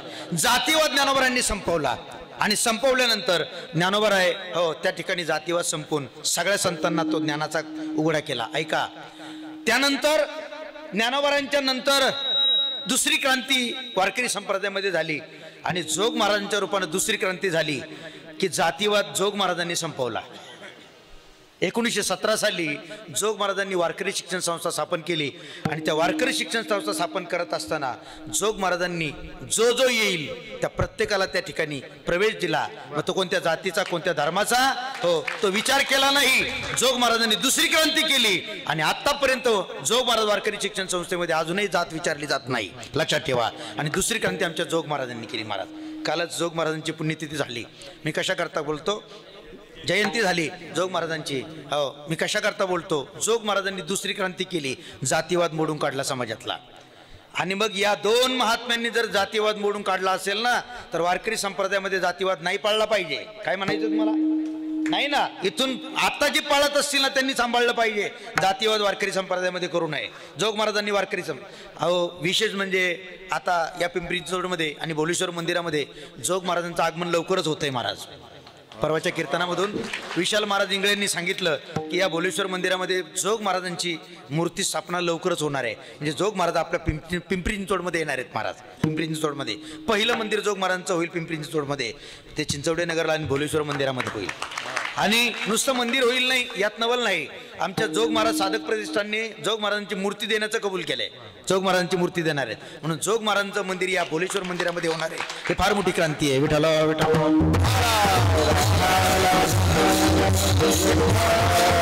जोग महाराजांनी दुसरी क्रांती केली आणि जातीवाद मोडून टाकला. महाराज म्हणून पहिलं जे ज्ञान लोपलं होतं ना ते जातीवादात लोपलं होतं. ऐका, दुसरा मुद्दा अण्णा सांगायचे भाषांतरामध्ये भाषेमध्ये लोपलं होतं. महाराज म्हणजे ज्ञान सांगायचं एकाच भाषेत, संस्कृतच भाषेत सांगायचं आणि ऐकणाऱ्याने संस्कृतच भाषेत ऐकायचं. महाराज दुसरी भाषा नव्हती त्या काळामध्ये म्हणून त्या भाषेतून ते ज्ञान उघडं करण्याचं काम ज्ञानोबरायांनी केलं. ती एक मोठी क्रांती केली. भाषावाद संपवला आणि ते संस्कृतचं ज्ञान मराठीमध्ये आणलं. महाराज माझा मराठाची बोल कौतुके परी अमृताही पैदा जिंके ऐशी अक्षरी रसिके मिळवीन. संस्कृताची गाठी उघडोनी ज्ञानदृष्टी केली से मराठी गीता देवी. तो भाषावाद तिथं ज्ञानोबरायांनी संपवला. नुसतं मराठीमध्ये केली असं नाही, ती संस्कृताची गाठी उघडी करत असताना ज्यावेळेस नेवासा क्षेत्रामध्ये ज्ञानोबराय त्या पैशाचा खांब म्हणतात त्याला टेकून ज्यावेळेस ज्ञानोबराय ज्ञानेश्वरी सांगायला बसले ना, नीट ऐका फार महत्वाचं बोलतो. त्या पैशाच्या खांबाला टेकून ज्ञानोबराय ज्यावेळेस ज्ञानेश्वरी सांगायला बसले ना त्यावेळेस या विश्वातल्या 56 भाषा एकत्रित आल्या आणि त्या 56 भाषा समोर ज्ञानोबरायांच्या समोर जाऊन उभ्या राहिल्या हात जोडून आणि ज्ञानोबरायांना सांगू लागल्या, महाराज ज्ञानोबराय तुम्ही ज्ञानेश्वरी सांगण्याकरता बसला आहात, एक करा आम्हाला कुठेतरी तुमच्या ज्ञानेश्वरीमध्ये स्थान द्या. आणि म्हणून ज्ञानोबरायांनी नुसती मराठीच नाही तर ज्ञानोबरायांनी 56 भाषा त्या ठिकाणी ज्ञानेश्वरीमध्ये वापरल्यात.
वर्षापूर्वी तो भाषावाद संपवला.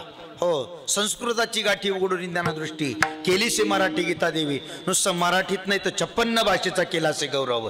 भवार नवी नाव उभारली, 56 भाषा आपल्या ज्ञानेश्वरीमध्ये घातल्या आणि त्या ठिकाणचा भाषावाद संपवला. भाषावादात लोपलेलं ज्ञान, जातीयवादात लोपलेलं ज्ञान ज्ञानोबांनी प्रगट केलं. आणि ऐका, तिसरा मुद्दा आहे, एक गुरु एक शिष्य परंपरेमध्ये लोपलेलं ज्ञान ज्ञानोबांनी प्रगट केलं. लक्षात ठेवा, ती एक परंपरा ज्ञानोबांनी मोडीत काढली.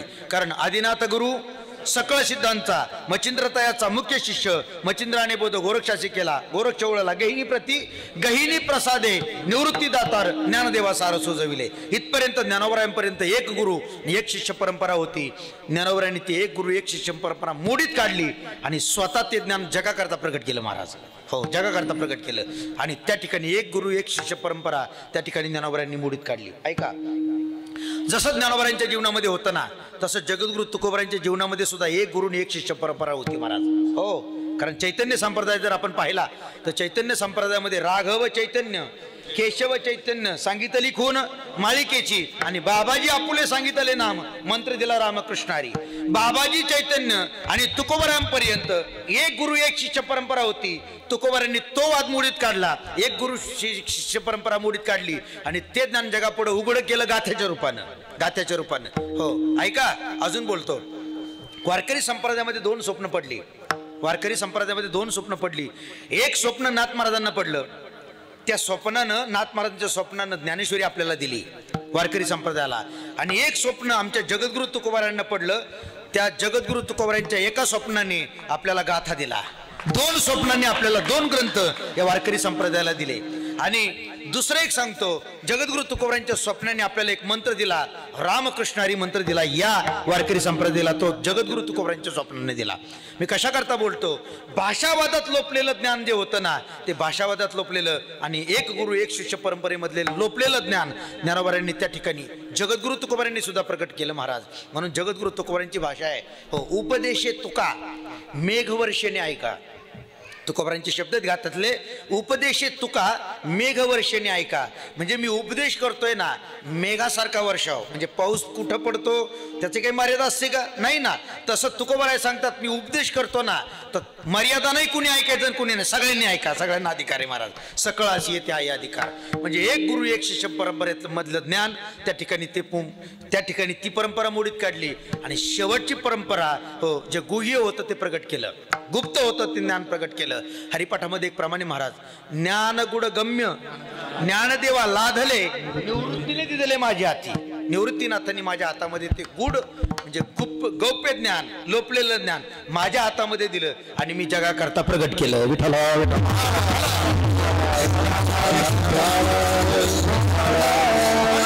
उघडून वेदार्थाचा ठेवा केला तरुण पाय जीवा. असे असणारे ज्ञानोबर आहे, समर्थ आहेत. अभंगाचं दुसरं चरण. ऐसा समर्थ ज्ञान ऐसा समर्थ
असा वेदार्थाचा ठेवा, गीतार्थाचा ठेवा.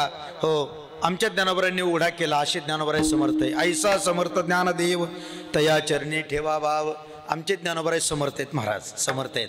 काहीच नाही त्यांच्याकडे कमी, काहीच कशाचीच कमी नाही. समर्थाचे घरी सकळ संपदा, काही नाही तुटी कदा कास याची, कशाचीच कमी नाही, कशाचीच कमी नाही. ज्ञानोबरांकडे काहीच कमी नाही. मूर्तिमंत ज्ञान म्हणजे ज्ञानच आहे, बस बस.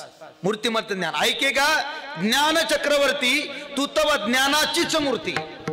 हा, मूर्तिमंत ज्ञान म्हणजे ऐका, अजून थोडं पुढे बोलतो.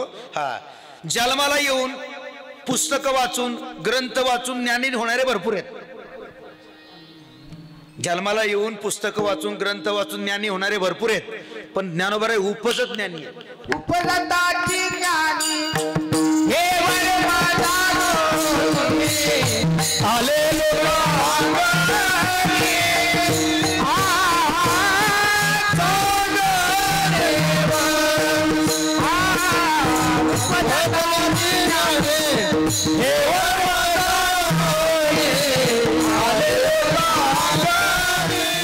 उपजत ज्ञान आहे. ग्रंथ वाचून झालेलं नाही, पुस्तक वाचून झालेलं ज्ञान उपजत ज्ञान आहे. म्हणून ज्ञानोबराय मूर्तिमंत ज्ञान आहे. पांडुरंगाच्या रूपाने प्रगट झालेलं मूर्तिमंत ज्ञान म्हणजे ज्ञानोबराय आहेत. म्हणून ज्ञानोबराय समर्थ आहेत. ज्ञानोबरायांसारखे समर्थ आतापर्यंत दुसरे कोणी नाही. आमचे एक गजानन महाराज समर्थ आहेत. महाराज समर्थ सद्गुरु श्री गजानन महाराज हो समर्थ आहेत. हो समर्थ आहेत ही माणसं. का कर्तुम अन्यथा कर्तुम, अकर्तुम अन्यथा कर्तुम, शक्ती त्यांच्याकडे. महाराज काहीही करू शकतात, ते काही करू शकतात. म्हणून लई बाहेर फिरू नका हो. लई गुरु मावले ते काय आहेत ना, ते साधू स्वामी आप्पा काय, त्यांच्याकडे लई फिरू नका. आमचे ज्ञानोबराय समर्थ आहे तुमचा उद्धार करण्याकरता, लक्षात ठेवा. हो, आमचे ज्ञानोबराय समर्थ आहेत. हो, ऐसा समर्थ ज्ञानदेव. फक्त तुम्ही भाव ठेवला पाहिजे. तया चरणी ठेवा भाव. फक्त भाव ठेवला ज्ञानोबरायांच्या चरणावर. हा, आमच्याकडे एक वारकरी होते. 5 मिनिटं राहिले, 5 मिनिटं थांबा ना. अजून मला 8-10 भंग राहिलाय, थांबा ना. हो, ज्ञानोबराय किती समर्थ आहे सांगतो आपल्याला. ज्ञानोबराय एवढे समर्थ आहेत. एक वारकरी होते महाराज, अक्षर शत्रू लिहिता वाचता येत नव्हतं. त्यांनी कीर्तनात असंच ऐकलं, फक्त ज्ञानेश्वरी आजान वृक्षाखाली ज्ञानेश्वरी घेऊन बसलं ना, ज्ञानेश्वरीची 100 पारायण केली का ज्ञानेश्वरी पाठ होते, मुखत होते. एवढंच ऐकलं त्यांनी. आणि काही नाही, आता ते तिकडले कर्नाटकचे होते, ते आले आळंदीत आले, लिहिता वाचता येत नव्हतं. आणि त्यांनी ज्ञानेश्वरी नाही घेतली, भजनी मालिका घेतली. कळतं वाचता येत नव्हतं काय, भजनी मालिका घेतली, ते आजान वृक्षाच्या खाली बसले. बरं, भाव इतका ठेवला ज्ञानोबरायांवर, ज्ञानेश्वरीवर इतका भाव ठेवला. ते शेजारचा मनुष्य वाचायचं ना, त्यांनी पान उलटलं का यांनी पान उलटायचं. त्यांनी हात जसे फिरवतील तसं पानावर हात फिरवलं, तसं यांनी हात फिरवायचं, बाकी काहीच केलं नाही. मला ज्ञानेश्वरी मुखोद्गत झाली. पाहता काय, फक्त भाव ठेवला पाहिजे. अंतकरणातला भाव असेल ना तर ते होतं महाराज. आत्ताची गोष्ट आहे. आता एक मुलगा आहे 5-6 वर्षाचा आळंदीमध्ये. हा हो, की ज्याची आत्ता ज्ञानेश्वरी मुखोद्गत आहे. जोग महाराज वारकरी शिक्षण संस्थेने त्याचा सत्कार केलाय, सन्मान केलाय. का तर त्याची आई, म्हणजे ज्यावेळेस तो पोटात होता, पोटात गर्भात असताना त्याच्या आईनं 100 ज्ञानेश्वरीची पारायण केली. आणि त्याचा परिणाम असा झाला, त्या मुलाची ज्ञानेश्वरी मुखोद्गत आहे. कशाचा परिणाम आहे? ज्ञानोबरायांवर ठेवलेला भाव.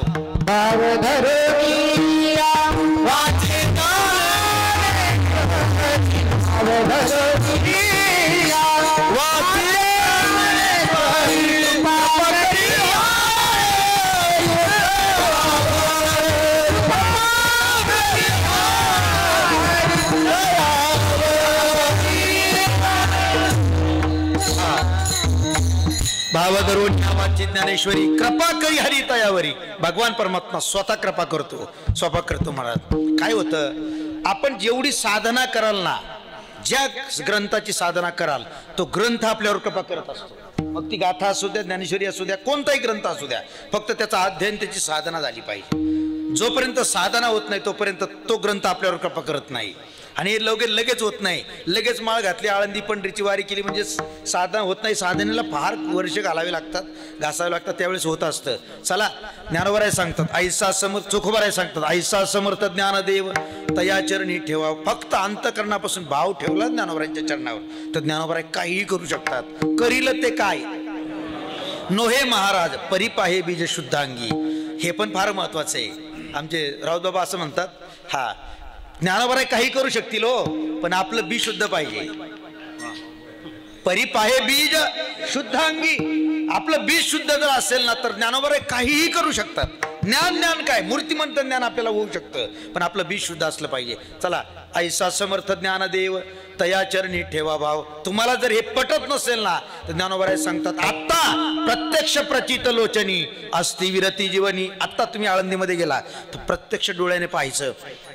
आत्ताचा अनुभव जर आपण गेला तर रोज आळंदीमध्ये ऐका, हो, अस्ति विरती जीवनी म्हणजे आळंदीमध्ये रोज कमीत कमी 300 ते 500 लोकांचं अस्थि विसर्जन होतंय. बरोबर बाबा? हा, अस्थि विसर्जन आळंदीमध्ये होतंय. कल्पना करा, 300 ते 500 लोकांचं जर अस्थि विसर्जन इंद्रायणीमध्ये होतंय तर कमीत कमी ढीग तर लागायला पाहिजे ना, अस्थिंचा झाडांचा ढीग लागायला पाहिजे ना, पण तो लागत नाही. आत्ता प्रत्यक्ष डोळ्याने आपण जर पाहिलं तर त्या इंद्रायणीचं महत्त्व असं आहे की त्या अस्थि विरतात, तिथं संपतात, अस्थि नाश पावतात. हो, अस्थि संपतात तिथं, म्हणजे हाडं संपतात. असं जर हाड कुठं पडलं, कुत्र्याचं असू द्या माणसाचं असू द्या, ते पिढ्यानपिढ्या तसंच राहतं, पण ते नाश पावत नाही. पण आळंदीचा महिमा असा आहे महाराज, इंद्रायणीचा महिमा असा आहे की अस्थि त्या ठिकाणी विरून जातात महाराज, नाश पावतात. हे आळंदीचं महत्त्व चोखोबाराय सांगतात. अस्थि विरती जीवनी, हो, अस्थि नाश पावतात. आणि ज्ञानोबारायांचा महिमा सांगत असताना चोखोबाराय बोलले त्यांचं साम्राज्य एवढं मोठं आहे. पुढे सोन्याचा पिंपळ आईशी साक्ष असे बड आढळ. आत्ता जरी आपण जर गेला तर तो सुवर्ण पिंपळ आहे महाराज, आहे का नाही? सोन्याचा पिंपळ आहे. सांगतो त्याचा महिमा. सोन्याच्या पिंपळाचं पान घ्यायचं आणि आपल्या साध्या पिंपळाचं पान घ्यायचं, दोन्ही पानं पाण्यामध्ये टाकायची. सोन्याच्या पिंपळाचं टाकायचं आणि आपलं पिंपळाचं पान टाकायचं. हो, आपलं पान पाण्यावर तरंगतं आणि सोन्याचं पान जे आहे ना ते खाली बुडतं, कारण त्याचा सोन्याचा अंश म्हणून. आणि दुसरा भाव सांगतो, सुवर्ण पिंपळाचं पान घ्यायचं आणि आपलं साध्या पिंपळाचं पान घ्यायचं. हो, दोन्ही पाण्यामध्ये ठेवायचं, अनेक वर्ष ठेवायचं. सुवर्ण पिंपळाचं पान सडत नाही, साध्या पिंपळाचं पान सडतं. ते म्हणाल असं आम्हाला कसं दिसत नाही? तुमची दृष्टी तशी नाही. विठ्ठल विठ्ठल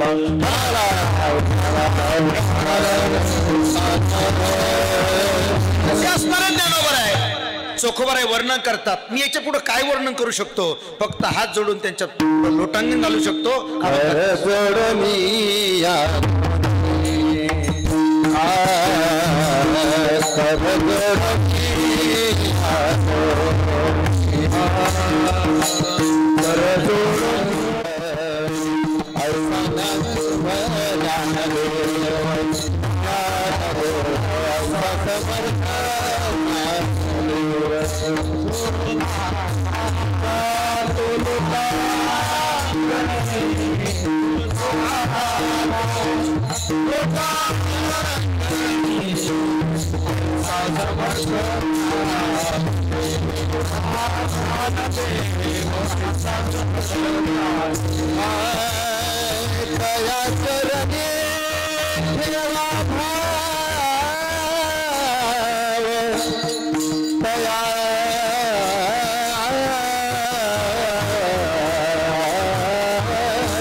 Oh,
हारा एवढं वजन माझं पडलं नाही, हार जास्त वजनाचे आहेत. हो हो, हे भोलेश्वर मंदिराचं प्रेम आहे, ज्ञानेश्वरी समितीचं वरचं प्रेम आहे. हो, ऐसा समर्थ ज्ञानदेव तया चरणी ठेवा भाव, कर जोडून या दोन्ही चोखा जातो लोटांगणी. वर्णन करत असताना चोखोबऱ्यांनी विचार केला, ज्ञानोबऱ्यांचं वर्णन आपण करू शकत नाही, त्यापेक्षा आता हात जोडून फक्त तेवढंच करू शकतो, लोटांगण घालू शकतो. कारण तुका म्हणे नेनो युक्तीची एक खोली, म्हणून ठेविली पायी डोई. तिथं युक्ती ज्यावेळेस संपतात ना, शब्द ज्यावेळेस संपले जातात ना, त्यावेळेस फक्त लोटांगण आणि पाय धरण्याच्या पलीकडे जाऊ शकत नाही. म्हणून ज्ञानोबऱ्यांचं वर्णन करत असताना चोखोबराय बोलले की कर जोडून या दोन्ही चोखा जातो लोटांगणी. ऐसा समर्थ ज्ञानदेव तया चरणी ठेवा भाव, विठ्ठल विठ्ठल. आळंदी महात्म्य सांगत असताना चोखोबराय बोलले, पुढे सोन्याचा पिंपळ आईशी साक्ष असे आढळ. मला माहिती वेळ संपून गेली, पण मला थोडीशी वेळ वाढवायला सांगितली म्हणून थोडंसं वाढवतो फक्त. हा, चोखोबराय बोलले पुढे सोन्याचा पिंपळ. कुठून आला सोन्याचा पिंपळ? आपण त्याला म्हणतो सुवर्ण पिंपळ. हो, कुठून आला तर त्याचा इतिहास असा आहे, आळंदी महात्म्यामध्ये त्याचं चरित्र असं आलंय की कुबेराला, कुबेर संपत्तीचा जो राजा आहे, कुबेराला आपल्या संपत्तीविषयी थोडासा धोका निर्माण झाला. आणि धोका निर्माण झाल्यानंतर त्याने असा विचार केला की ही संपत्ती, कारण रावणाने जी कुबेराने पहिली लंका बांधली, लंका बांधल्यानंतर कुबेराने बांधलेली लंका रावणाने हिरावून घेतली. त्यामुळे कुबेराला असं वाटलं माझी संपत्ती जर कोणी हिरून घेतली तर फायदा काय, म्हणून त्याला धोका निर्माण झाला. आणि त्याने कुबेराने भगवान शंकराची आराधना केली, तपश्चर्या केली. भगवान शंकर प्रसन्न झाले आणि भगवान शंकर प्रसन्न होऊन भगवान शंकरांनी सांगितलं काय मागायचं ते माग. मग कुबेराने 3 वर मागितले. कुबेराने सांगितलं माझी संपत्ती जशीच्या तशी राहील, हो असा एक वर द्या. माझ्या संपत्तीचं रक्षण करण्याकरता कोणीतरी एक मनुष्य द्या, कोणीतरी एक द्या. आणि मी जिथं माझी संपत्ती जिथं असेल त्याच्या पश्चिमेला असं जगप्रसिद्ध एक तीर्थक्षेत्र मला द्या. असे 3 वर कुबेराने मागितले. कुबेराने मागितल्यानंतर मग भगवान शंकरांनी त्याला सांगितलं तुला संपत्ती ठेवण्याची जागा देतो. मग ते आळंदीला आले. आळंदीला सुवर्ण पिंपळाखाली त्या ठिकाणी कुबेराने आपली संपत्ती ठेवलेली आहे. आणि तिथं संपत्ती ठेवल्यानंतर ते पिंपळाचं झाड हो कुबेराने लावलेलं आहे. हो, कुबेराने लावलेलं आहे. तिथं त्या सुवर्ण पिंपळाच्या खाली कुबेराची संपत्ती, लक्षात ठेवा. आणि म्हणून त्याला सोन्याचा पिंपळ म्हटलं जातं. आळंदी महात्म्यामध्ये याचं चरित्र फार मोठ्या पद्धतीनं आलंय. आणि कुबेराने तो पिंपळ लावला. काही माणसं म्हणतील 750 वर्ष झाली तर पिंपळ तसा आहे. मला असं म्हणायचं, वृक्ष संवर्धन जी माणसं आहेत ना, वृक्षाचं संवर्धन करतात, त्यांना विचारा, पिंपळाला वडाला हजारो वर्षाचं आयुष्य आहे महाराज. आमच्या ज्ञानोबांच्या दारातला पिंपळ 750 वर्षाचा असेल यात काय नवल आहे. हजारो वर्ष झाली ते तो पिंपळ तसाचे महाराज. म्हणून तो सोन्याचा पिंपळ काय आहे त्याचं कारण कुबेराची संपत्ती तिथं आहे. आणि मग संपत्तीला रखवालदार कोण ठेवायचा, हो मग भगवान शंकराला विचारल्यानंतर भगवान शंकरांनी सांगितलं नंदीला देतो. मग नंदी दिले, नंदीला दिलं आणि नंदीला त्या ठिकाणी रखवालदार म्हणून ठेवलं. तिथं सुवर्ण पिंपळाच्या तिथं रखवालदार म्हणून ठेवलं. मग भगवान शंकर रखवालदार म्हणून का राहिले नाही, कारण काशी खंडामध्ये आता इतिहास आलाय महाराज. एकदा भगवान शंकराचं आणि नंदीचं युद्ध झालं आणि युद्ध झाल्यानंतर नंदीनं भगवान शंकराला हरवल्यानंतर नंदीने सांगितलं भगवान वर मागा, मी तुम्हाला हरवले म्हटल्यानंतर भगवान शंकर म्हणाले नाही, पहिलं तर भगवान शंकरांनी सांगितलं नंदीला तुला काय मागायचे ते माग. नंदी म्हणाला मी तुम्हाला हरवले आणि तुम्हीच मला मागा म्हणता, तुम्हीच माझ्याकडे मागा, मी तुम्हाला हरवले. मग मागा म्हटल्यानंतर हो भगवान शंकर हुशार, भगवान शंकरांनी सांगितलं वर देणार, नंदीने सांगितलं देणार. तुम्ही म्हणाल तो वर देणार. म्हटले काही नाही, माझं वाहन हो. काय मागितलं, माझं वाहन हो. मग भगवान नंदी बोलायला लागला वा यालाच म्हणतात देव, कसं फसवायचं फक्त तुम्हाला माहिती.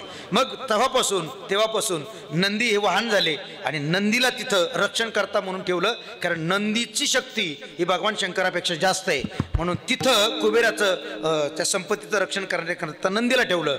आणि जगातलं पश्चिमेला तीर्थक्षेत्र असावं म्हणून ती जी इंद्रायणी वाहते ते जगातलं तीर्थक्षेत्र आहे. तिला पहिलं नाव कृतयुगातलं पहिलं नाव तिला कुबेरगंगा होतं. कुबेरगंगा, तिला कुबेरगंगा म्हटलं जायचं. पण इंद्राला ज्या शाप मिळाला आणि शाप मिळाल्यानंतर इंद्राला भग पडली आणि भग पडल्यानंतर इंद्राने तिथं येऊन तपश्चर्या केली. कारण इंद्र येऊन या भूमिशी याग संपादिले अहर्निशी इंद्रायणी इंदोऋषी पंचकृषी यापासून इंद्राने तिथं तपश्चर्या केली आणि तपश्चर्या केल्यानंतर इंद्रायणीमध्ये स्नान केलं आणि त्याचे जे दोष होते, भग होती, ती संपली. म्हणून तेव्हापासून तिला इंद्रायणी नाव पडलं. ती इंद्रायणी, धन्य तीर्थ इंद्रायणी, धन्य प्रत्यक्ष शुळपाणी, हो धन्य तारक त्रिभुवनी, हो त्रिभुवनामध्ये तारक महाराज, ती जगातलं तीर्थक्षेत्र म्हणजे ती इंद्रायणी आहे. असं कुबेराचं त्या ठिकाणी धन आहे. आणि ते कुबेराचं धन असल्या कारणानं सामान्य नाही महाराज, आळंदीमध्ये काही सुवर्ण लिंग आहेत भगवान शंकराची आणि काही परिसलिंग सुद्धा आहेत तेवढ्या परिसरामध्ये, आळंदीच्या परिसरामध्ये.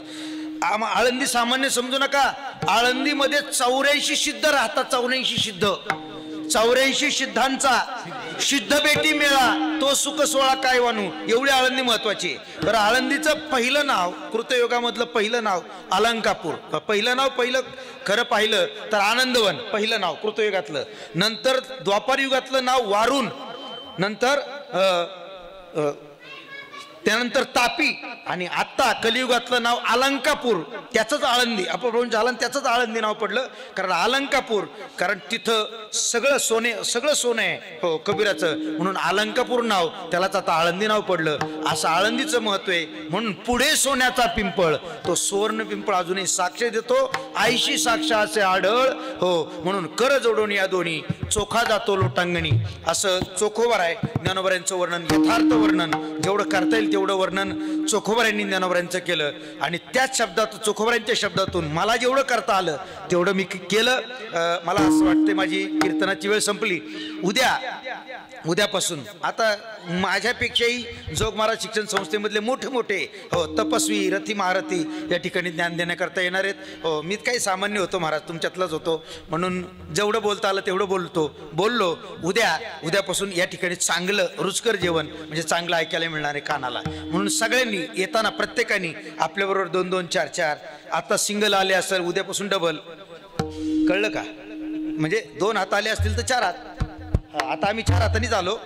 आम्ही 4 हाताने आलो. म्हणून उद्याच येताना प्रत्येकाने 2-2 हात घेऊन या ठिकाणी सगळ्यांनी एकत्रित यायचंय आणि ज्ञानेश्वरी जयंती सप्ताह आपल्याला साजरा करायचा आहे. भव्य असं नियोजन आमच्या या भोलेश्वर प्रतिष्ठानने या ठिकाणी केलेलं आहे.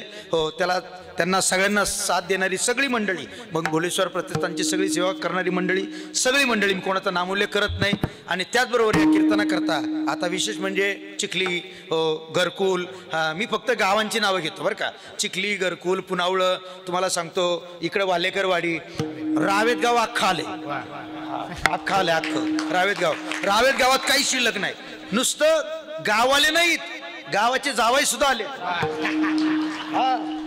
गावाच्या जावई सहित रावेत गावचे सगळे आलेत. हो सगळे या ठिकाणी उपस्थित झालेत. सगळ्यांना धन्यवाद देतो आणि या ठिकाणी माझे श्वास संपवतो. हो ज्ञानेश्वर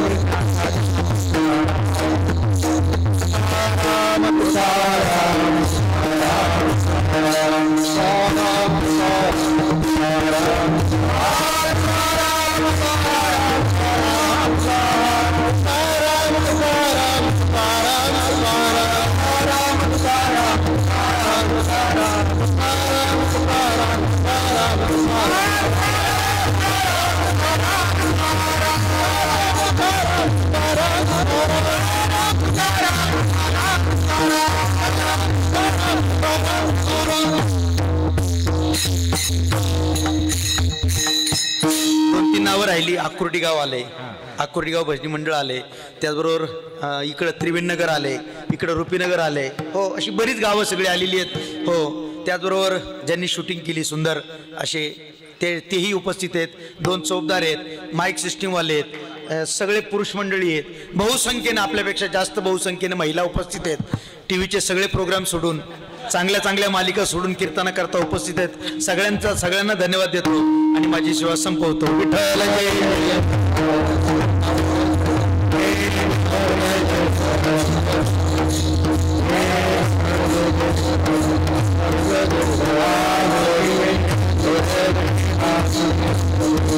ज्ञानेश्वर